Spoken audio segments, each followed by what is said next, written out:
What Africa gives to the world, Europe don't have it, America don't have it, Asia don't have it. As a First Lady, I am not part of a government system. So when I speak on behalf of the people because I understand what the people are going through. At the end of the day, I'm not being paid salary and I cannot be fired either. We cannot wait for other people to come and develop us. Every mining company that is in Sierra Leone today is owned by a foreigner.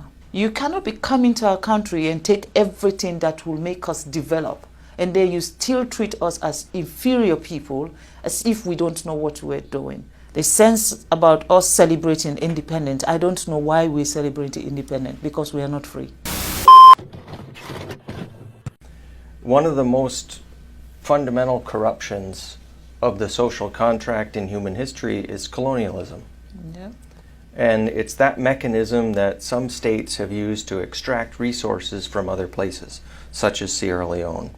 That deprives countries of the resources they need for government services, for education, for health. So I was hoping you could reflect a little bit on what those forces have done to Sierra Leone and what kind of accountability we might be able to think about, just to imagine a way forward from where we've begun now. When you look at what Sierra Leone have to offer, when it comes to our mineral resources, the kind of mineral resources we have in our country is enough to take care of everybody in that country. We should not have a single poor person in Sierra Leone. But unfortunately, we are not given the free will to make decisions on our own mineral resources. There's always Big Brother who decides. And when you fight and say, no, we are not going to do this, they use the system to stop you. It's either they set you up with the opposition and they'll be supporting the opposition against you from the back, or they cause unnecessary chaos in your country so that you are not able to even govern your own people. They will do things to make you not to be functionable. And of course, any country that don't have peace cannot develop. You have to have peace before you talk about development. I'll give you a simple example about Sierra Leone. Every mining company that is in Sierra Leone today is owned by a foreigner. Every mining company.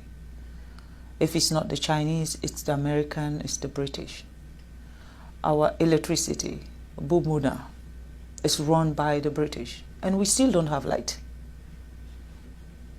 We're looking for light, electricity. If you don't have electricity, how can you talk about education? How can you talk about health facility? How can you talk about improving the infrastructure of your country? We don't have electricity. Now, do we actually even have proper water, pipe-borne water, so that our kids will not be sick? We don't have those facilities. Why? With all the minerals we have, there is a cap you put. Before my husband became the president of Sierra Leone was benefiting, they said, what's the word? 0.000.1%. What is that? Basically, a company can take as much as $100 million out of the country in terms of minerals, and then they can just give the country $10,000. Now, what will $10,000 do for our health system? What is $10,000 do for our educational system? And these are the things I believe that are stopping Africa from progressing. We don't have a say. The sense about us celebrating independence, I don't know why we celebrate independence, because we are not free. That is my own take. I'm not speaking also on behalf of the government of Sierra Leone, nor am I speaking on behalf of His Excellency the President. I am speaking as Fatima, as a citizen of a country who believes that things need to change. Where do we go from here? Do you have any practical ideas about where we might start?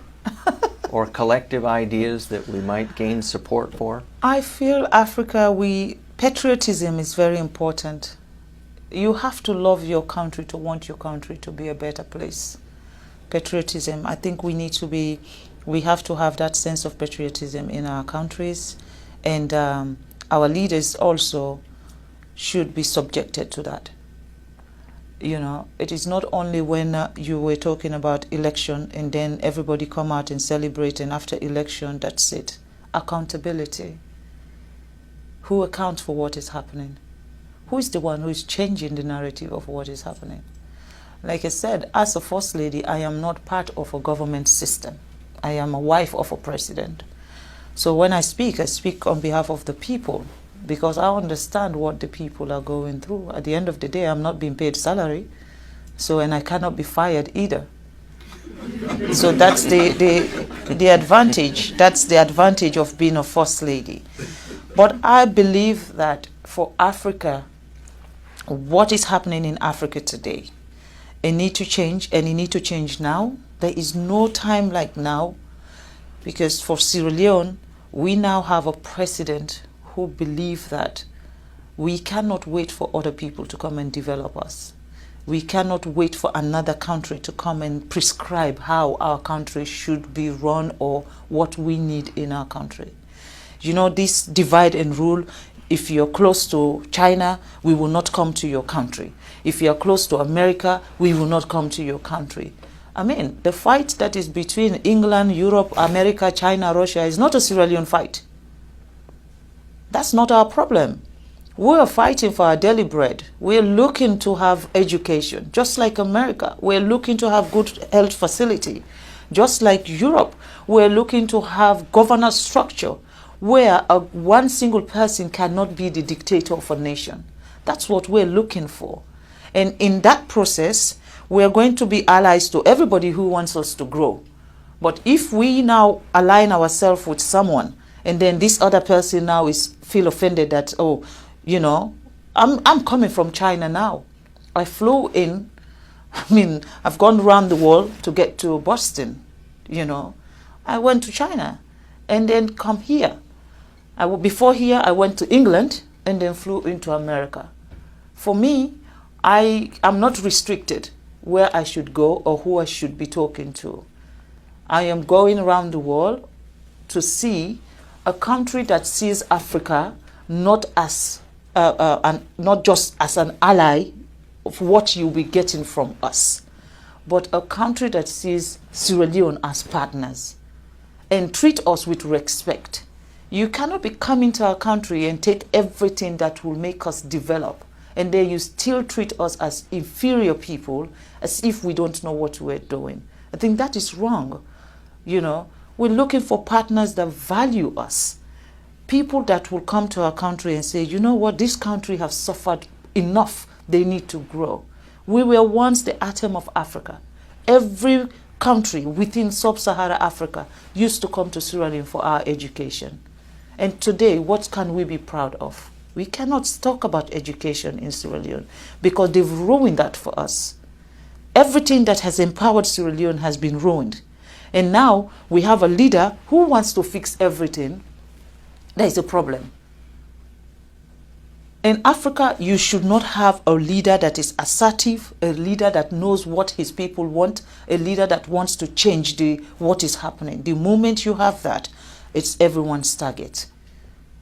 And then they find reason to slow you down, they find reason to stop you, and they use that system of corruption. They use corrupt people, they use negative people, they use unpatriotic citizens to come after a government who is doing what is right for a system.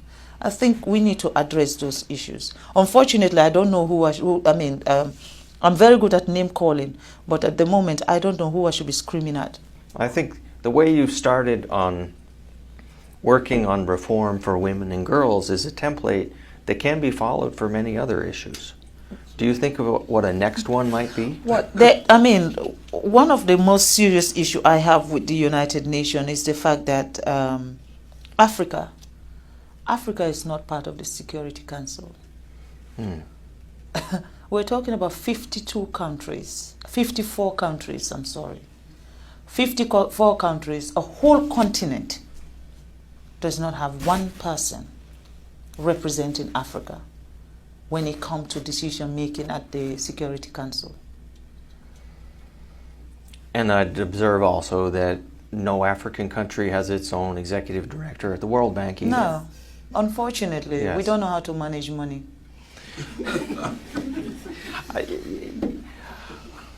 I think I'll have to disagree with you. And what do you want me to say? Because if that is the perception since the beginning of, every time an African come forward for something, that they have to be a decision maker for the world, not just Africa. It's just not possible. I understand. So what can I say? There must be a prescription somewhere that says, Africa, you are not good enough. Well, it might be revolutionary, but I'm going to say it right here. Africans should be in charge of Africa. I believe that also that Africans' issue can only be enhanced when Africans decide to do that. They should not allow another person to give them a prescription of how Africa should look like or what we need in our Africa, because we know what we need in our Africa. No one will know that better than us. And I think the UN should see Africa as partners.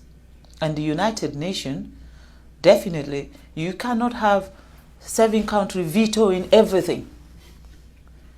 When it comes to Africa issue, it is those 7 countries. Who are the countries that are actually exploiting Africa? They're the ones who have the veto power to make decision on anything that has to do with Africa. So for me, I think that is wrong.